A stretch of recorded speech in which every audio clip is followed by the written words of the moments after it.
है दोस्तों, अभी हम झारखंड राज्य के सबसे ऊंचे जलप्रपात लोध पे मौजूद हैं और एक एक वीडियो हम आपको दिखाएंगे। हमारे वीडियो में बने रहिए। ये जो जलप्रपात है ये काफ़ी पूरे झारखंड राज्य का सबसे ऊंचा जलप्रपात माना जाता है और ये झारखंड और छत्तीसगढ़ के बिल्कुल सीमा पर मौजूद है। जिस वीडियो में आप देख रहे हैं जहाँ से जलप्रपात का पानी जो है नीचे गिर रहा है वो छत्तीसगढ़ से पानी आ रहा है। जैसे ही हम पहाड़ पर अगर चढ़ते हैं तो वो छत्तीसगढ़ हो जाता है और छत्तीसगढ़ के बॉर्डर पर हम लोग मौजूद हैं। और ये लोध जलप्रपात झारखंड का सबसे ऊंचा जलप्रपात है। अरविंद जी, आप भी गए थे साथ में? हाँ, क्या फील करते हैं? कैसा बहुत सुंदरता है, खूबसूरती है। इसको जितना भी मतलब बड़ाई किया जाए सुंदरता के लिए और प्राकृतिक का सुंदरता। लेकिन एक चीज़ देखे हैं, हमने घूमा है, वहाँ घूमा है, सासाराम घूमे हैं, गुप्ता धाम घूमे हैं, लेकिन वहाँ पर जाने के बाद जिस तरीके सर अभी आप घूमे सर, सबसे झारखंड का सबसे ऊंचा जलप्रपात पे घूमे हैं, क्या फील कर रहे हैं सर आप? बहुत अच्छा फील कर रहे हैं। प्रकृति से हमें बहुत लगाव है और बहुत अच्छा लगा यहाँ आकर के। मानो जैसे स्वर्ग में आ गए हैं। हमको तो लग रहा है कि यहीं हर तरफ कुहा ही कुहा, कोहरा, बादल और बीच में हम लोग खड़े थे। जैसे विश्वनाथ जी, मेरा कहना है कि अभी जो हम लोग हैं समुद्र तल से 3000 फीट ऊपर पे हैं। बाप रे बाप। और 3000 फीट ऊपर पर रहने की वजह से बादल हम लोग को शरीर से, सर से स्पर्श करके निकल रहा है। बादल से खेल रहे थे हम लोग। हाँ, ये जो जलप्रपात की बात हो रही है तो ये 200 मीटर के ऊंचाइयों से पानी नीचे गिर रहा है। बताइए। तो शायद हम अभी तक ऐसा नहीं सुने हमें कि इंडिया में इतना हाइट से कहीं पानी गिरता होगा। इससे बहुत है, इससे बहुत बड़ा जलप्रपात है। लेकिन ये झारखंड राज्य का सबसे ऊंचा जलप्रपात। झारखंड की बात हम कर रहे हैं। झारखंड राज्य का ये सबसे ऊंचा जलप्रपात है। लेकिन जो सुकून मिलता है सासाराम की वादियों में, जो बिहार के सासाराम में है, गुप्ता धाम में, वहाँ पर जाने के बाद जो शीतलता जो मिलती है उस टाइप का शीतलता लेकिन यहाँ नहीं मिल पाया, क्योंकि वो भगवान भोलेनाथ के गोद में जो है ऊपर से पानी नीचे गिरता है। इसका रहस्यमय कारण यह है कि ये जो पहाड़ी है, हाइट है, ज़्यादा है, ऊंचाइयों है, पत्थरों से टकरा कर जो है पानी आ रही है, इसलिए और काफ़ी घना जंगल होने के बाद जो हवा की स्पेस होनी चाहिए वो नहीं है, इसलिए इतना मतलब ठंडापन नहीं है। लेकिन फिर भी है, जितना हम लोग थके हुए थे वहाँ जाने के बाद पूरी जो है थकान दूर हो गई। हाँ, दूर हो गया। जाने का तो इच्छा नहीं कर रहा था, लेकिन अब आ गए तो लग रहा है कि अब और घूमे। और का भी दृश्य दिखा रहे हैं वीडियो में। आप देखिए कि ये जो सीढ़ियाँ हैं लगभग 200 फीट हम लोग खुद जो है चढ़ के वहाँ पर गए हैं। और खाई देख लीजिए, कितना खाई है। ये खाई देख लीजिए और हाइट देख लीजिए। ये भालू और बंदरों का जंगल है। ये सारे यहाँ के जो लोकल हैं ये बताते हैं कि यहाँ पर काफ़ी भालू और अनेकों प्रकार के जानवर भी रहते हैं, लेकिन अभी तक हम लोग को नहीं मिला है। अगर हम लोग को मिलेगा तो उससे लड़ेंगे, इतना तो पावर है। क्योंकि भाई हम लोग भी बिहार से आते हैं और बिहार लड़ने के लिए जाना जाता है। भालू हो या हाथी से भी लड़ेंगे। जब तक जिएंगे जब तक तो लड़ेंगे ना। नेता थोड़े ना है जो चुनाव में जो है जुमला वादा हम लोग करेंगे। भाई सामने मौत खड़ा होगा तो कुछ भी करेंगे। ये वही जलप्रपात का पानी जो है यहाँ पे आ रहा है। कितना खाई है, लगभग 200 फीट नीचे खाई है और ऊपर पहाड़ लगभग 500 मीटर की ऊंचाई है। और हम लोग अब यहाँ से निकलेंगे 2 दिन के लिए। संजीवी पत्रकार यूनियन के लगभग 16-17 सदस्य हम लोग बिहार से झारखंड भ्रमण के लिए आए थे, मौज मस्ती के लिए आए थे, जो हम इसमें दिखा रहे हैं।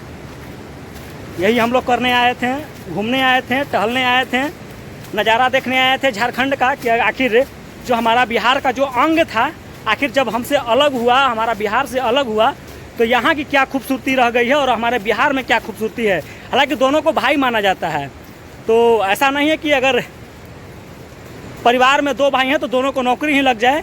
वैसा ही है जैसे बिहार में जिस तरह की तरक्की होती है, जो विकास होता है, वैसा विकास तो झारखंड में नहीं देखने को मिलता है।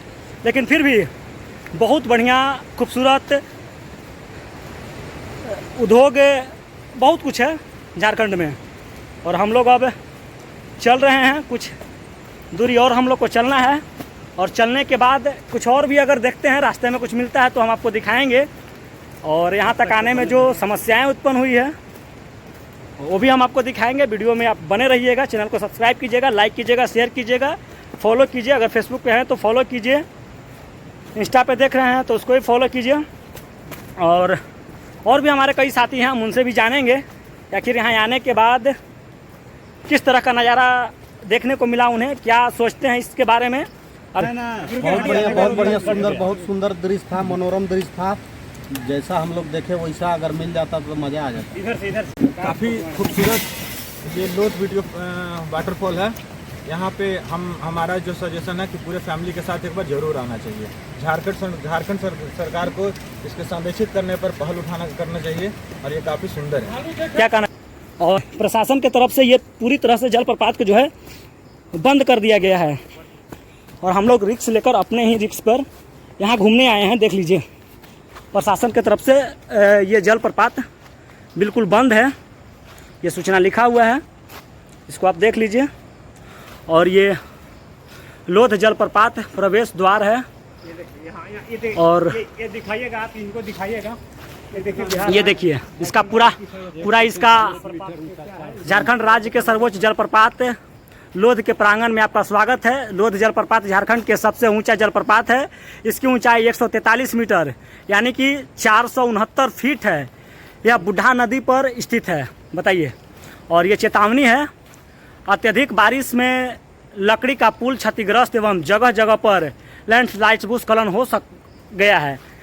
ये सब चेतावनी है। चलिए हम लोग चलेंगे और चलते चलते हम लोग बात करेंगे, क्योंकि अब शाम होने वाली है और भालुओं का देश है, ये भालुओं का देश है। भालू अगर आ जाएगा तो फिर हम लोग को दिक्कत हो जाएगी, लड़ना पड़ेगा। बोल रहे थे कि लड़ेंगे, अरे भाई लड़ेंगे, लेकिन हाथ में डंडा नहीं है ना। लेकिन जानवर है, उससे आदमी की तरह लड़ेंगे, लेकिन लड़ेंगे। डरिए मत, डरना नहीं है, हमें किसी से डर नहीं लगता। बनाए रखें। अगर हम चाहें तो अकेले इस जंगल में रातों रात गुजार सकते हैं, लेकिन उसके लिए एक खूबसूरत चप्पल की जरूरत है, इस ताले को तोड़ दें उसके बाद उसमें रह सकें। हाँ हो सकता है सर, अगर अकेले रहने के बाद अगर कुछ ऐसा जरूरत पड़ता है तो ताला तोड़ कर रह सकते हैं। अगर जंगल में कोई जानवर वगैरह आता है तो छुपने के लिए कोई भी जगह आप अपना सकते हैं। जैसे कहा गया है ना कि आप आत्मरक्षा के लिए कुछ भी कर सकते हैं, तो भाई हम अपने रक्षा के लिए तो कुछ भी कर सकते हैं ना। और क्या महसूस किए सर? ये अनिल सर हैं। हम तो बहुत अच्छा महसूस कर रहे हैं आकर के, और हम प्रकृति के प्रेमी हैं। जहाँ तक लगता है हमें कि अगर हमें यहाँ कोई बसने के लिए कोई व्यवस्था कर दे तो हम यहीं के। तो क्या झारखंड सरकार से बात करके आपको जमीन दिलवा दिया जाए? अगर मिल जाए तो बहुत अच्छा है, लेकिन इसी एरिया में मिल। चलिए, अगर हमारा वीडियो वायरल होता है, अगर हमारा वीडियो अगर कोई देखते हैं, झारखंड के कोई मंत्री अगर देखते हैं, तो हम उनसे गुजारिश करेंगे कि भाई हमारे अनिल सर को, जो कुछ दिन का समय लगभग 20 साल 25 साल और इस धरती पर रहेंगे, हम तो चाहेंगे 50 साल रहें, इनको 20 साल के लिए कम से कम एग्रीमेंट करके ज़मीन दे दिया जाए यहीं जंगल की पहाड़ियों में, वादियों में। एक और आपको दिखाना चाहेंगे यहाँ की खूबसूरती को कारण। देखिए ये गैस सिलेंडर है। ये तो जो प्राकृतिक को देखने आते हैं, जो टूरिस्ट आते हैं, उन्हें सेवा के लिए ये सब है। जो यहाँ के जो लोकल हैं वो कुछ पैसे लेकर जो है इसका इस्तेमाल करके और हम लोग के सेवा ही करते हैं, ऐसा नहीं है। और देखिए बंदर, हम आपको बोले थे कि जंगल है और जंगल में कुछ भी हो सकता है भाई। बंदर है, 2 3 बंदरें आ गई। देखिए बंदर ही बंदर है। देखिए ये देखिए, ये देखिए वहाँ और किधर है? वहाँ पेड़ पे, ये देखिए उस साइड में काफी दूरी पे है। कहाँ भालू है? उस साइड में अंदर अभी नजर आया भालू, एक पेड़ के पास अंदर घुस गया। चलिए अब हम लोग ढूंढते चल रहे हैं कहाँ भाई भालू है, कहाँ बंदर है। ये देखिए बंदर का बच्चा। एक नीचे बंदर मामू, अरे काटेगा। नहीं काटेगा कैसे? काटना नहीं रे भाई, मेरा मोबाइल नहीं छीनना रे। अच्छा उसका बच्चा है। चलिए अरविंद जी, इसी पहाड़ी पर एक बाजार है छोटा सा, खाने पीने की भी व्यवस्था होती है। अगर रात हो जाए तो रहने का भी व्यवस्था हो जाएगा। ये बाजार है और यहाँ सारे चीज़ मिलते हैं।